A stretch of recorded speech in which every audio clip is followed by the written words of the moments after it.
سب سے پہلے سب دوستوں کو السلام علیکم۔ دوستوں، پاکستان کرکٹ ٹیم کے بہت ہی اچھے آل راؤنڈر پروفیسر محمد حفیظ نے کہا ہے کہ پاکستان کرکٹ کمیٹی پر برس پڑے۔ قومی اسکواڈ میں T20 میں تو شامل کیا گیا ہے، لیکن اسے ون ڈے اسکواڈ میں شامل نہ کرنے پر PCB پر برس پڑے ہیں اور کرکٹ کمیٹی پر بھی۔ آئیے اس ویڈیو کے اندر آپ دوستوں کو مکمل رپورٹ بتانے والا ہوں کہ پاکستان ٹیم کے آل راؤنڈر پروفیسر محمد حفیظ نے کیا کہا کہ مجھے ون ڈے سیریز میں شامل نہیں کیا گیا، وجہ بتا سکتے ہیں۔ آئیے تمام تر رپورٹ بتانے والا ہوں۔ دوستو، اس سے پہلے اس ویڈیو کو لائک کریں، چینل کو سبسکرائب کریں، بیل آئیکن دبا کر آل پر کلک کر دیں۔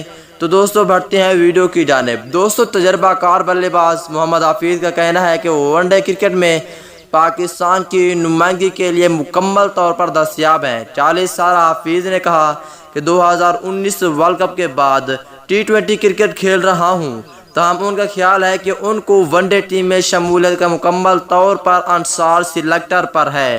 اگر سلیکٹر چاہتا تو مجھے ہر حال میں شامل کرتا۔ محمد حفیظ نے کہا کہ میں وائٹ بال کرکٹ کے لیے دستیاب ہوں۔ 2019 کے بعد سے میں صرف ایک فارمیٹ کے لیے منتخب ہو رہا ہوں۔ PCB کی مجھے ون ڈے میں سلیکٹ نہ کرنے پالیسی کیا ہے، وجہ بتا سکتے ہیں، ان کے بارے میں وہی بتا سکتے ہیں۔ اس وقت میں دونوں فارمیٹ کے لیے دستیاب ہوں جب تک فٹ ہوں اور ٹیم پر بوجھ نہیں بنوں گا۔ یاد رہے کہ آل راؤنڈر محمد حفیظ پاکستان کے لیے 100 T20 میچ کھیلنے والے دوسرے پاکستانی کھلاڑی بننے کے قریب ہیں۔